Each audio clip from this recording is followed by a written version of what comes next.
A ver, vamos a ver algunos de las teorías que hemos visto en lo que es el curso de química. Ya, a ver, vamos a comenzar con las soluciones. Algunas predicciones teóricas, porque ustedes recordarán que en una evaluación hay preguntas abiertas que ustedes tienen que responder. Bueno, una solución está formada por dos componentes esenciales, un soluto y un solvente. Pero no solamente puede haber un soluto, pueden ver varios, ¿no? En realidad, el solvente es el líquido. El solvente es el líquido. Y ese puede ser alcohol, vinagre, ¿no? Aunque esa sustancia que les acabo de mencionar ya tiene soluto en su interior, ¿no? Ya lo tienen. Pero el solvente más esencial es el agua, ¿no? El agua es el que va a disolver como componente universal, ¿no? Es el que va a disolver alguna sustancia sólida, ¿no? A ese se le llama soluto. Eso sería todo lo que es una solución así simple.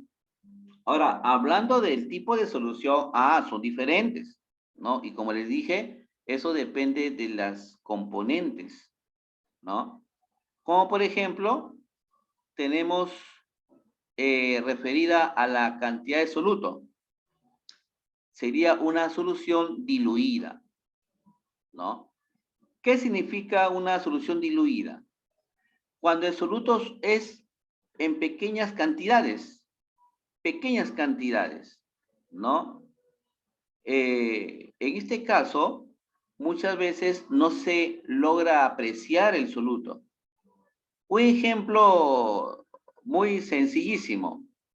Tengo un litro de agua y sobre ese litro de agua le agrego unos 5 o 10 granitos de azúcar, ¿no es cierto? Imagínate, 5 a 10 granitos de azúcar contra un litro de agua, entonces no se aprecia. O sea, está diluida. ¿Hay concentración? Sí lo hay, pero es demasiado, demasiado amplia la relación entre el soluto y el solvente, ¿no? Y como ustedes están observando, ¿no? Una solución diluida está formado por ¿cuál? Por ejemplo, acá en el ejemplo tenemos sal, 2 gramos contra 100 gramos. O sea, es muy amplio, ¿no? Es demasiado amplio, ¿no? Entonces, esa solución sería el agua de salmuera demasiado, pero demasiado diluida. ¿Ah, chicos? Entonces, eso sería la primera parte. La segunda, una solución concentrada. Ya el soluto va a aumentar un poquito de espesor. De repente ya no son ni 5 ni 10 granos de azúcar, ¿no? De repente puede ser digamos, 4 cucharadas de azúcar contra un litro de agua. Ahí sí se aprecia. Cuando ustedes lo agitan, ahí se ve una oscuridad en el líquido. Ya el líquido totalmente no es transparente. Totalmente no es transparente. Pero sí se puede observar. El agua potable. ¿Ustedes creen que el agua potable será una solución concentrada o una solución diluida? A ver, ¿quién me puede decir? Diluida. Diluida, pues. El agua potable sí tiene soluto, sí tiene, porque ustedes sabrán que el agua, hay un periodo en el cual le hacen un tratamiento y le agregan aditivos. Uno de ellos son las componentes del cloro. Las componentes del cloro lo único que hacen es eliminar cualquier tipo de residuo bacterial, pero es diluida porque ustedes se dan cuenta, el agua potable se ve muy transparente, pero sí existen mínimas proporciones, ¿no? De aditivos. que ya los químicos, los expertos que trabajan en Sedapal, en este caso, ¿no? Ellos realizan este tipo de mantenimiento, ¿no? Chicos, mi internet está inestable. Por favor, si el Zoom me bota, ya tienen que esperar unos segunditos, ¿ya? Veo que está inestable. Hoy día me sacó el Zoom y lo dejé a los chicos solos en el salón. A ver, una solución saturada, ¿no? Entonces, en este caso, una solución saturada, cuando ya hay un aumento, ¿no? Por eso dice, es la que contiene la máxima cantidad de soluto disuelta a una temperatura dada. Por ejemplo, como se están viendo, 5 gramos de azúcar contra 100 gramos de agua. Pero aún así, es una proporción fundamental para que el agua tome un sabor dulce. Lo esencial para que esto se vuelva. Y esto por lo general se hace a una temperatura ambiente. La temperatura ambiente puede oscilar entre 20 grados a 25 grados Celsius. Hoy, por ejemplo, que estamos en tiempo de frío, nuestra temperatura ambiente más o menos está a 18 grados porque hace frío, aunque ahorita ya estamos en un tiempo soleado. Una solución sobresaturada cuando ya hay un aumento propicio, que es un promedio de 1 a 5.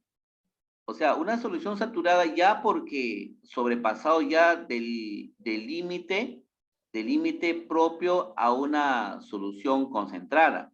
Entonces, es ahí donde se considera una solución sobresaturada. Ahora, con respecto a la naturaleza del soluto, o sea, se refiere a la situación inorgánica que ésta pueda tener, ¿no? Entonces, una de ellas son las sustancias iónicas. Las sustancias iónicas, cuando están disueltas en agua, esta produce una solución iónica, ¿no? Como por ejemplo la sal.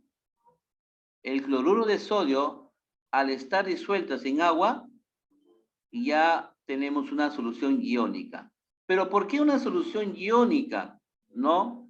Porque es una solución en el cual pueda conducir la corriente eléctrica. Por ejemplo, yo tengo dos vasos. A ver, chicos, hay que imaginarnos, ¿ya? Tenemos dos vasos, uno con agua azucarada y el otro con agua salmuera, o sea, agua con sal. Si yo pongo dos cables en los dos vasos, en cada uno, y en cada uno le pongo una pila conectada a un foquito, ¿no? A una bombilla, la pregunta es, ¿en cuál de los dos casos se encenderá dicho foquito?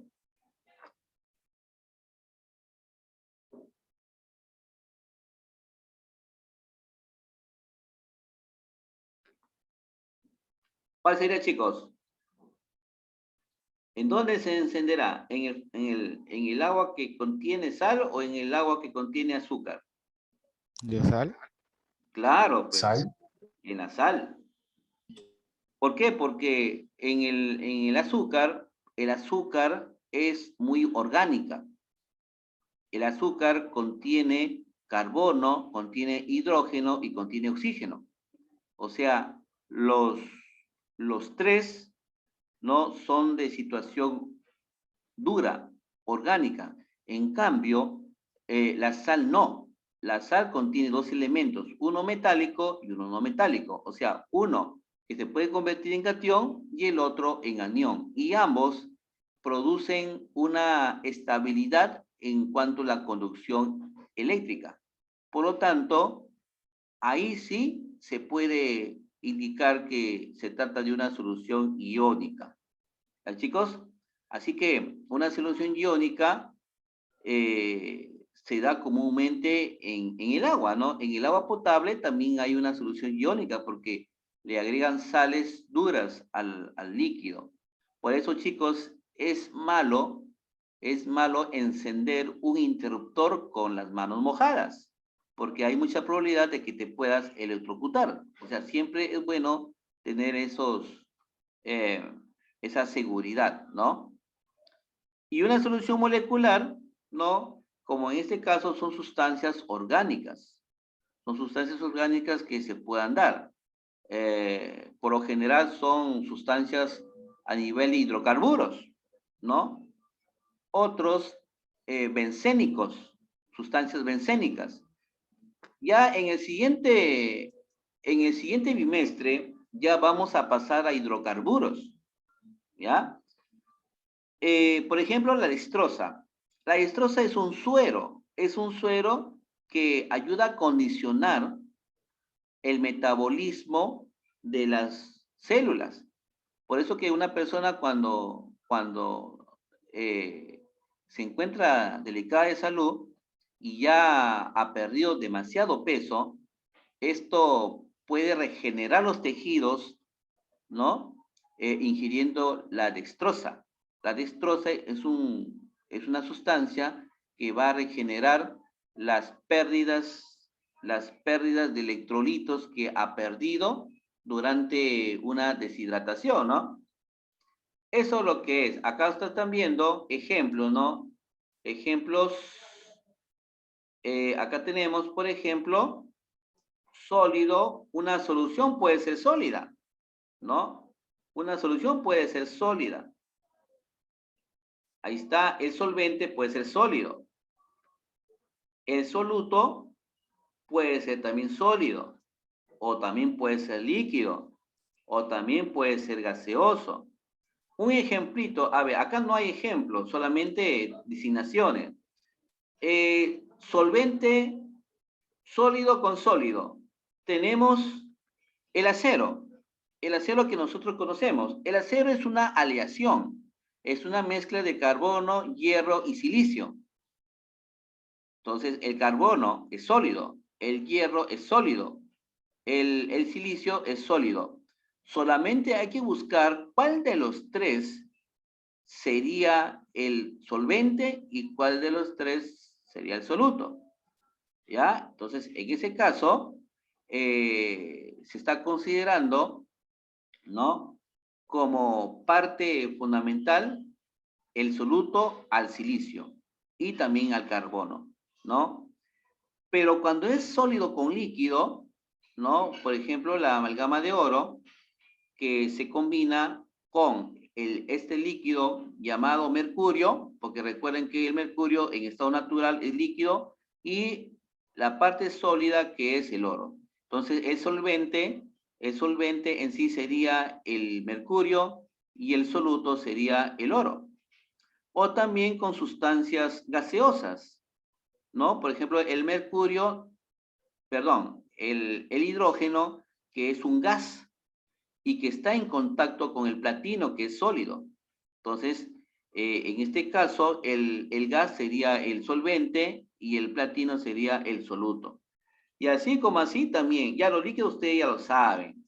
En gaseoso lo mismo, solamente hay que buscar cuál es el gas más pesado, ¿no? El gas más pesado. Por ejemplo, el aire. El aire es una mezcla de nitrógeno, oxígeno, también está incluido el argón. Pero ahí tenemos que verificar cuál es el soluto y cuál es el solvente. Por lo general, el nitrógeno sería el solvente y los demás gases serían el soluto. Ya, en ese caso tendríamos que verificar el estudio profundo de cada uno. Después, chicos, hay que verificar la solubilidad, ¿no? Se refiere una cantidad apropiada de soluto capaz de cumplir la solución.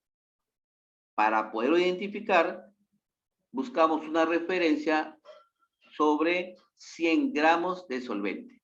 Sobre esa referencia. No le vamos a poner cualquier proporción. Por ejemplo, si yo tengo como soluto, tenemos como soluto el oxígeno, ¿no?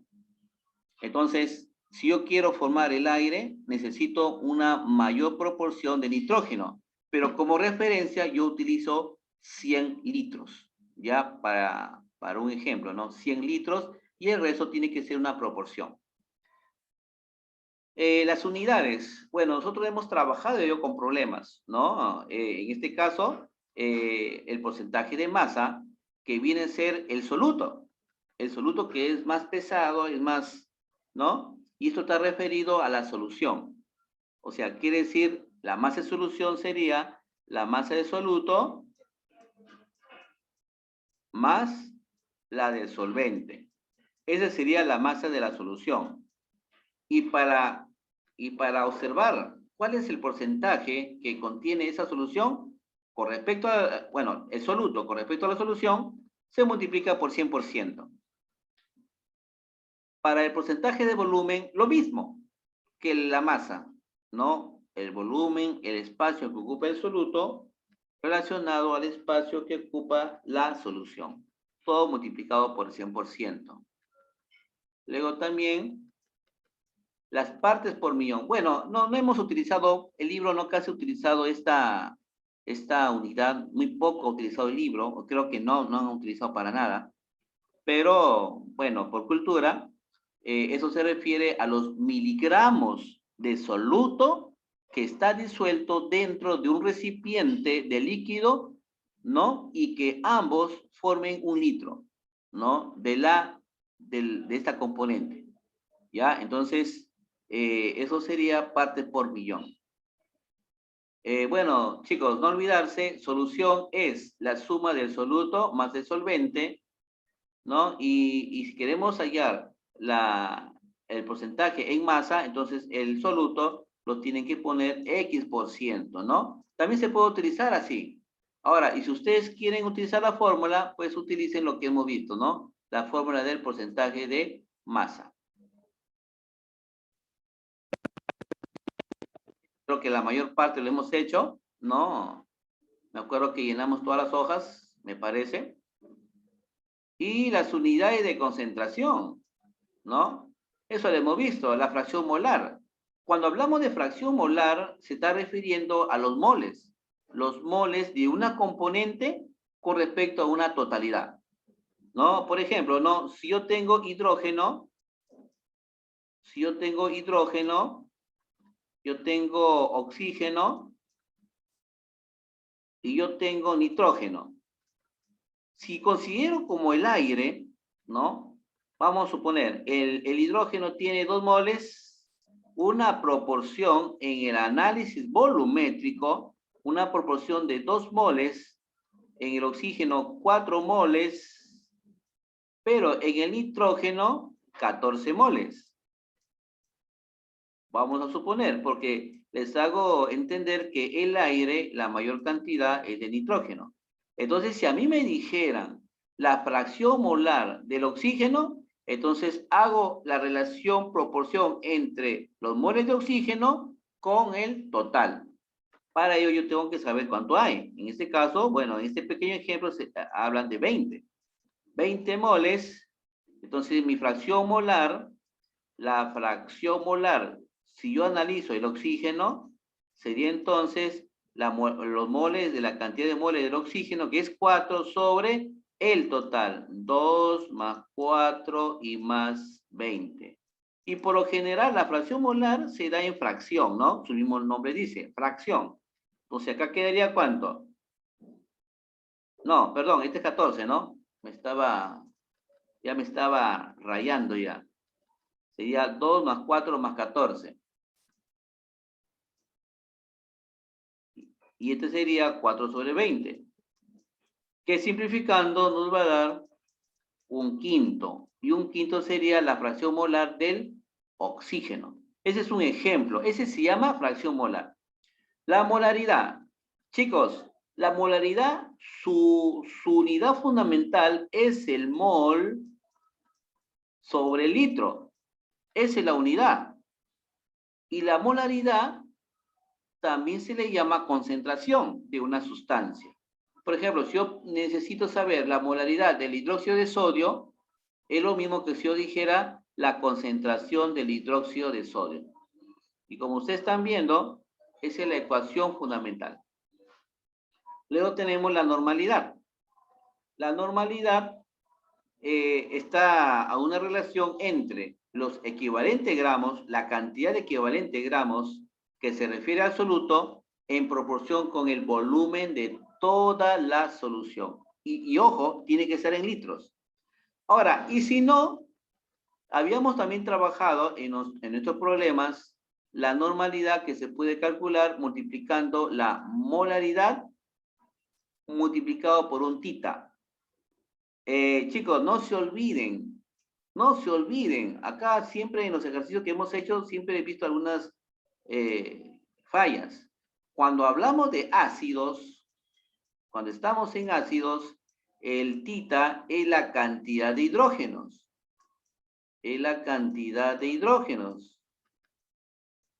¿Sí?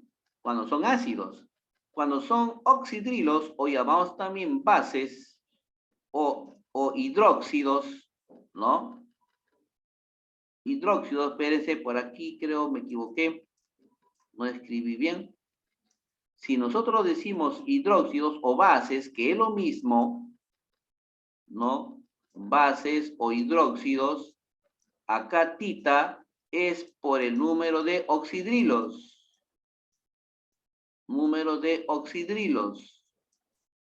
¿Estamos? Esos son las bases. Si me dijeran por el estado de óxidos, sea óxidos o sea oxácidos, en este caso, si son óxidos, acá se tiene que ver, tita sería por el estado de oxidación.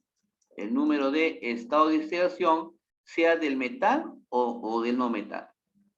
Bueno, acá está, hay una tabla más clara, ¿no?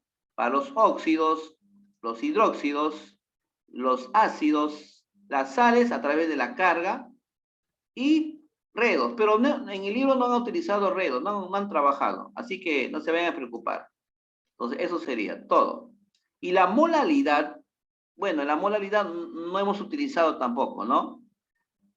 Pero sí, cuando ustedes van a prepararse para una postulación, ahí sí la molaridad lo tienen que utilizar, porque ahí sí viene.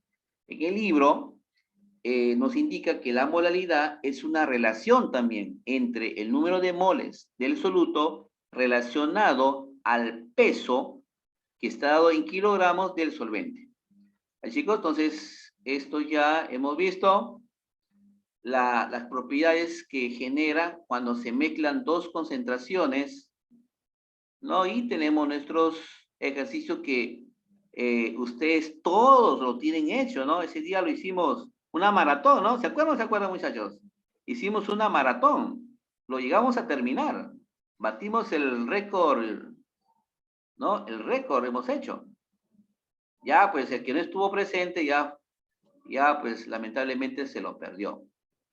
Y el equilibrio químico, chicos, se utiliza inclusive en la biología. En la biología, por ejemplo, la fotosíntesis es un equilibrio químico, ¿no? Porque las plantas absorben el oxígeno, perdón, ¿qué estoy hablando? Absorbe el dióxido de carbono, ¿no? El agua para generar oxígeno y nuestro fruto deseado. Pero ojo, eso es solo en el día, cuando hay luz. Pero en las noches van a regresar, van a retornar y las plantas van a tener el proceso respiratorio, ya no fotosintético, ya respiratorio, y se produce el equilibrio. Pero bueno, eso es en biología, pero ya en química hemos visto que la reacción química se debe a los factores de la velocidad de reacción, ¿no? Ya eso nosotros lo hemos visto. Este es un formulario que ustedes deben tener en cuenta. La proporcionalidad entre las velocidades de una componente y otra. Por ejemplo, miren, hay sustancias que cuando se mezclan demoran para hacerlo, demoran. Pero hay otras que no. En una ya se están mezclando, rapidito reaccionaron. Por ejemplo, el azufre con el azufre Sí, el azufre al fuego, ¿no? Hay una lentitud en la transformación, pero otras sustancias lo hacen de una manera rápida y breve. A eso se llama velocidad de reacción de los de que puede ocurrir en un reactivo. Entonces ahí hemos hecho varios ejemplos, ¿no? Varias propiedades, casos, y también hemos hecho todos los problemas en este tema. Toitito hemos hecho. No sé qué nos pasó, pero nos embalamos. Chicos, nos vemos dentro de 10 minutos. Se acaba el Zoom. Ya nos estamos viendo.